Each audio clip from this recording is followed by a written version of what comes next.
Why can't I do this right? You give me butterflies. Hi! I'm Amy. You soon may know me as the Butterfly Chronicles instead, but you can call me either. I am 22 years old, and I am a college student while dealing with multiple debilitating chronic illnesses. Usually people who are my age are starting their lives in the real world. And I would have been one of them, but I got sick, really sick, my senior year of high school in 2015. I have wanted to start this channel, this place where I can come and talk about things that I experience on a daily, everyday, constant basis for a really, really, really long time. I decided to just start talking at the camera and hopefully teach you something, teach myself something, learn along the way. I've sort of always been known as the sick girl. Illness sort of followed me wherever I went. It sort of became a part of me, and although it's not my entire identity, it's definitely something that I feel very anchored to and attached to because it's something that I deal with constantly. It's rough and it's scary and it's hard. Going from a place where you're in bed and you're immobilized and your entire world is just your room for years, and trying to be better, and I say better not as in healed, but better as in holding yourself to new responsibilities and new adventures and new experiences, it's difficult. And a lot of the times you feel like you're living sort of this double life. So basically what happened to me is my senior year of high school, I was living my life. I had just committed to my top choice university and I was headed off there in the fall, and I was so psyched on this precipice of my new world. It was in December, it was right after Christmas. I started feeling really, really bad and really sick. I just felt sick and downtrodden and just so extremely fatigued. It felt like I was pinned down to my bed and I couldn't lift myself out of it. And the next morning I walked out to the living room, which took all the energy I had in me, and I said, I can't go to school, and I crumpled on the floor. I thought it was just for the day. I had done too much over vacation. I was exhausted, whatever. And then it happened the next day, and the next day, and the next day, and the next day, and the next day. And then finally a week passed and we went to the doctor and I had blood test after blood test. I had all of these questions I had to answer. I got asked a million things, all of which I didn't have the energy to put into words what I was feeling. Like, I was so fatigued, so exhausted, so sick. Every inch of my body felt like it was on fire and like it was let in all at once. It was just this blinding pain.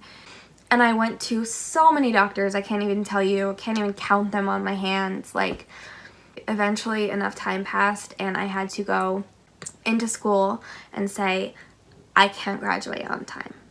And that was devastating to me. A week before my 18th birthday, my mom and I traveled up to Boston and we saw a Harvard medical graduate with the worst bedside manner I have ever seen in any doctor ever.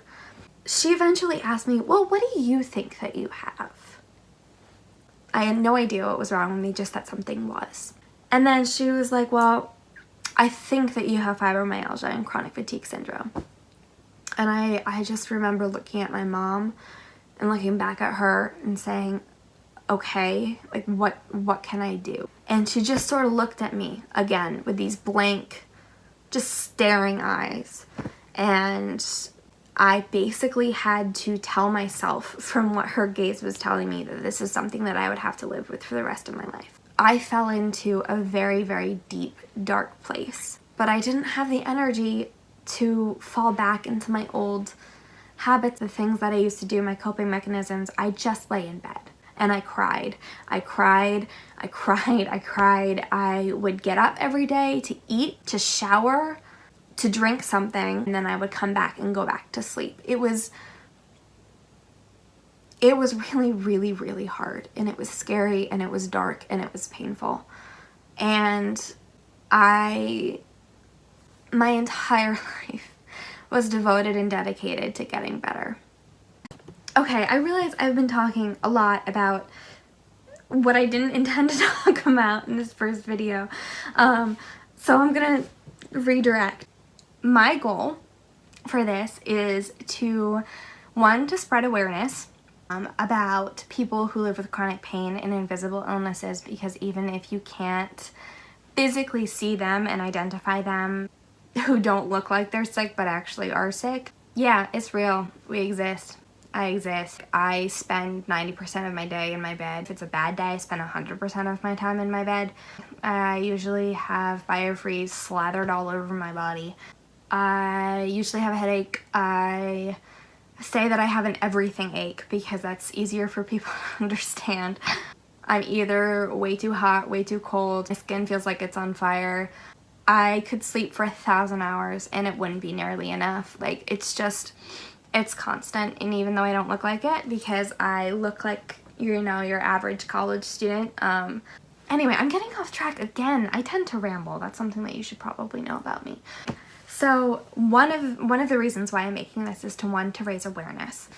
The second reason I'm doing this is because I want to talk about my pain all the time, because it's something that affects me all the time. And I think the internet, and specifically YouTube, where you can sit in front of the camera and tell the whole world anything that you want and desire, this is the perfect place to do that. I want to show people my world and what it looks like to be a college student, a young adult, figuring out life while being in extreme pain. I'm going to be talking about and showing you what my life is like. And that's not the most glamorous thing in the world for me, because it's a lot of pain, it's a lot of being in bed, and it's a lot of question marks and things that you don't understand. This is it. This is my story. This is who I am. And I really hope that you stick around and you like what I have to say. Yeah, welcome to me. I hope whoever you are and wherever you are, you're having a good day. And if you're not, that tomorrow will be better. See you soon, hopefully. Bye.